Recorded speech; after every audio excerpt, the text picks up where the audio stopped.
Estamos en comunicación con Pablo Goldschmidt. Se ha publicado hoy en el diario Clarín una nota de este virólogo y especialista en enfermedades infecciosas, que casi es una mirada totalmente disonante con el nivel de alarma que están bajando casi todos los medios de comunicación en el mundo, fundamentalmente porque Pablo Goldschmidt dice el pánico es injustificado. ¿Cómo lo fundamenta esto de que se está amplificando el miedo de alguna manera, Pablo? Sí, ¿qué tal? Mire, no, ¿cómo lo justifico? Yo no entiendo cuál es la razón. Yo lo que sí puedo explicarle es que es injustificado lo que está pasando, que en este momento todo el planeta Tierra es víctima de un acoso. Como hay acoso moral, hay acoso sexual y hay abuso de niños, en este momento todo el mundo está siendo abusado. ¿Abusado por qué? Por peritos que están asustando a la gente. Ese susto lo retoma la prensa y los políticos lo copian, lo pegan y lo amplifican. Ahora, se puede explicar por qué la cosa no es como el pánico lo indica. Y el primer punto que yo quiero señalar, y que por suerte lo vengo yo explicando hace bastantes días, es que si usted divide el número de personas positivas por el número de muertos o de personas con neumonía grave, el coeficiente más significativo lo tiene China y lo tiene Italia. Y la pregunta es, ¿pero por qué? Entonces hay varias respuestas. Si el virus es el mismo y las etnias son las mismas, ¿por qué la gente en Singapur se muere menos? ¿Por qué la gente en Suiza se muere menos? Y ahí empieza la duda, y que por suerte o por mala suerte se verificó, y se lo comento. En Italia, cuando uno está enfermo en Milán y en Torino, tiene acceso a servicios de terapia intensiva. En ciudades chicas no hay muchos servicios que conozcan la terapia intensiva, sobre todo enfermedades pulmonares. Además, el nivel de formación de los médicos que están en las urgencias, ganándose la vida como pueden, no es muy alto. Entonces, cuando tienen que ocuparse de pulmonía, no la manejan, o a lo mejor no lo aprendieron.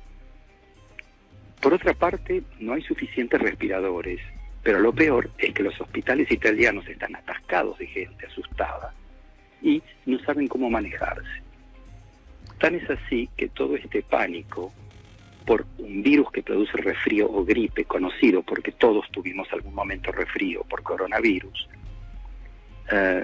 desde hace 2 o 3 días el gobierno se dio cuenta el abandono que tiene en Italia la sanidad pública, y de golpe abrieron 3.000 camas de terapia intensiva. Quiere decir que hizo falta este desastre para que la República Italiana tome conciencia. Ahora, en China algo debe pasar, porque si usted ve el porcentaje de muertos con respecto a los que tienen el test positivo, también hay un coeficiente que es significativamente distinto de otros países. Ahora, imaginémonos que la gente esté bien formada, cosa que yo dudo, porque yo estuve dando clases en Pekín y estuve en Italia. Y el concepto de microbiología y el manejo de antibióticos no es correcto. Los muchachos de la facultad, las chicas no están bien formados. Pero a lo mejor no tienen suficientes respiradores. Cuando uno necesita para una pulmonía o una neumonía hacer respiración artificial, se dieron cuenta que no estaban equipados suficientemente. Pero, por otra parte, sobre todo en China, imaginemos que la gente está bien formada y que tienen el material. Lo que realmente llama la atención es con qué los tratan, porque la complicación de cualquier gripe o de cualquier resfrío, sea con influenza, con rinovirus, con metapneumovirus, sea con este virus corona, la complicación fundamental es la neumonía, y sobre todo la neumonía neumococo. Son una variedad de estreptococos, que son todos prácticamente sensibles a la amoxicilina. La pregunta que uno se hace es, ¿la amoxicilina que le están dando a la gente realmente tiene la cantidad adecuada y la cantidad que pasa a la sangre es la correcta? O sea, los genéricos de los países donde la mortalidad es alta probablemente no han sido sometidos a controles como en países en la cual la ley de bioequivalencia ha sido validada y es texto. Ahora, entonces, usted ve que no es el virus. Ahora, usted me dice, ¿y entonces por qué no se justifica el pánico? Porque los cerdos de casi todo el mundo han tenido infecciones a coronavirus. Y nosotros estábamos siempre en la escuela, todos los años decían, hay resfrío, y toda la clase por ahí se resfriaba y estornudaba. Sí. Y muchísimas de esos resfríos eran provocados por coronavirus. Ahora, nadie hizo estudios en años anteriores para ver si estos coronavirus circulaban.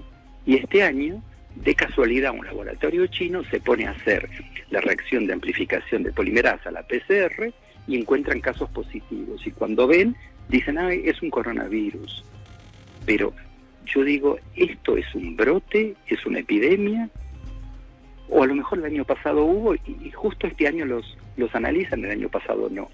Entonces, por un algodón, un hisopo que a uno le pasa en la nariz y en la garganta, están provocando un desastre social, haciendo que la gente pierda el trabajo, haciendo que se cierren países, que la gente se quede encerrada, que estemos con la paranoia de la peste. A ver sin haber comprobado que el año pasado probablemente hubo coronavirus. O peor todavía, si todos tuvimos resfríos a coronavirus en el mundo, o muchísimos de nosotros, ¿qué pasa con los anticuerpos? Porque por ahí tenemos anticuerpos o células inmunitarias que nos protegen.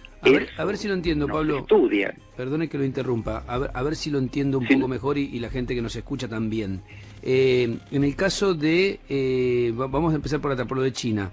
Usted dice que en definitiva quizás el año pasado hubo una enfermedad, o hubo coronavirus también, y también hubo esta cantidad de pacientes infectados y esta cantidad de muertos, y no se hizo este manejo informativo. ¿Esto es lo que quiere decir? No, que los laboratorios no practicaban este test, quiero decir. Bueno, pero no practicaban el test, pero la cantidad de enfermos fue parecida. No se sabe, porque no los contaron. ¿Y la cantidad de muertos? Porque la alarma la genera la cantidad de muertos. No, porque neumonía, el año pasado hubo miles de personas que murieron en los Estados Unidos, inclusive varias decenas de miles de personas que murieron de neumonía. Ahora, la neumonía fue generada ¿por qué? Porque probablemente o por un rinovirus o por un corona. Pero no se hacía el test. La gente que está debilitada, fragilizada, la gente que come mal, que no tiene calefacción, la gente que está en situaciones realmente de indigencia absoluta, la gente con problemas cardiocirculatorios, pulmonares, la gente que tiene problemas con diabetes mal compensada, con inmunosupresión porque hicieron un trasplante o con una inmunosupresión viral, bueno, siempre tenían complicaciones. Yo me acuerdo cuando estaba en San Luis, en el hospital en París, cuando había la gente con trasplante de médula y trasplante de riñón, decía prohibida la entrada a personas resfriadas, porque se morían los pacientes de neumonía cuando un enfermero, un bioquímico o un médico estaba resfriado y les estornudaba cerca. Quiere decir que es conocido que hay predisposición cuando hay problemas inmunitarios a morir de neumonía cuando uno tiene defensas bajas. No es nuevo esto, lo conocemos todos los días, lo vemos. Ahora, y en el caso de Italia, este año? En el caso de Italia, usted lo asocia la cantidad de casos a la deficiencia del sistema sanitario italiano. No, es una pregunta que me hago. Ah, bien. Ahora, en cuanto a las medidas que se están tomando, ¿usted las comparte o las ve exageradas? A mí me parece que cerrar un país, dejar a la gente sin trabajo porque la gente se resfría, me parece que es algo muy raro. ¿Qué pasa? Que los peritos internacionales que están en Ginebra dan crean lo que se llama task force y crean pánico. Este pánico va a los políticos y los políticos se cubren, porque justamente lo único que ellos quieren es protegerse con lo que dicen principio de precaución. El problema entonces viene para mí de los peritos. ¿Usted es una pena. ¿Usted no cerraría una ciudad o no pondría en cuarentena una ciudad o cerraría, como tomó la decisión ayer el gobierno italiano, de poner en cuarentena casi a toda Italia? A mí me parece que es absurdo. Yo lo que haría es, mire, cerraron toda Italia, pero crearon 3.000 camas para terapia intensiva. O sea que el problema, usted ve que no es el virus. Pero bueno, tienen que de alguna manera justificar el sueldo, los peritos, los ministros y toda la sección política, pero para lo único que hacen todo esto es para un poco decir estamos haciendo algo, ¿no? Usted está en Mónaco en este momento. ¿En Francia cómo se está tomando el tema? Mire, está totalmente todo, es de lo único que se habla en la radio y en la televisión, y se están tapando los verdaderos problemas que tenemos en este momento en otros países. Es muy útil esto, es muy útil porque todo el santo día están hablando de este problema, de un virus que produce resfrío y que produce neumonía en la gente con déficit inmunitario. ¿Para usted no tiene más mortalidad esto, ni más gravedad que la neumonía en general que se da cada año? No, al contrario, tiene menos. El año pasado murieron 7.200 personas de neumonía por el virus de la influenza. Si usted cuenta, este año es muchísimo menos con este virus. Pero además, este año los cuentan. El año pasado no contaron todos. Además, lo único que hacen es hacer un test de amplificación genética con la transcriptasa reversa, y con eso crean pánico. Pablo, yo lo que quisiera es que se hagan análisis poblacionales para ver si hay anticuerpos contra el corona, para probar que este virus ya está circulando toda la vida en el mundo, que no es nuevo. No, por ahí es una variante nueva, pero que hay coronavirus siempre estuvieron provocando resfrío y neumonía. Pablo, le agradezco estos minutos que se ha tomado con nosotros, con Radio Con Voz. No tiene por qué, y es importantísimo que podamos hacer escuchar nuestra voz en Ginebra, que es lo que trato siempre.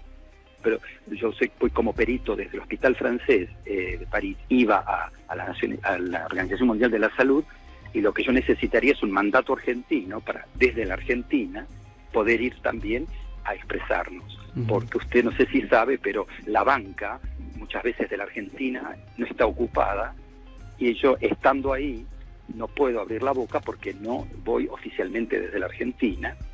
Y, por ejemplo, en reuniones que hubo de enfermedades de poblaciones olvidadas como Chagas o dengue, no estábamos representados, y yo iba como perito para enfermedades olvidadas, sobre todo tracoma.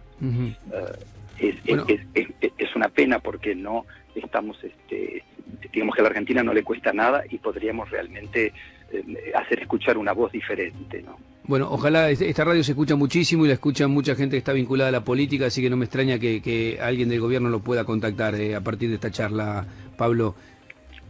Sí, yo creo que el gobierno está, por lo menos en la Argentina, me parece muy cauto, y la gente me parece que sabe muy bien lo que está haciendo por una razón muy simple. Están hablando de sarampión y de dengue, que es el verdadero problema, y no se dejan impresionar por esta campaña que tenemos ahora de acoso científico del coronavirus, que no es realmente el problema como lo están planteando, siempre y cuando los médicos estén formados para manejar las infecciones y haya buenos servicios de terapia intensiva. Gracias por atendernos, muy amable. No tiene por qué ser. Un abrazo, Pablo Goldschmidt. Hasta luego, que siga bien. Gracias, Pablo Goldschmidt es bioquímico, farmacéutico, psicólogo, graduado en la UBA, ha escrito un libro que se llama La gente y los microbios, seres invisibles con los que convivimos y nos enferman, trabaja en los hospitales públicos de París y es una voz totalmente disonante, ¿no?, a lo que se está diciendo en el mundo en relación al coronavirus, y me parecía interesante poder escucharlo.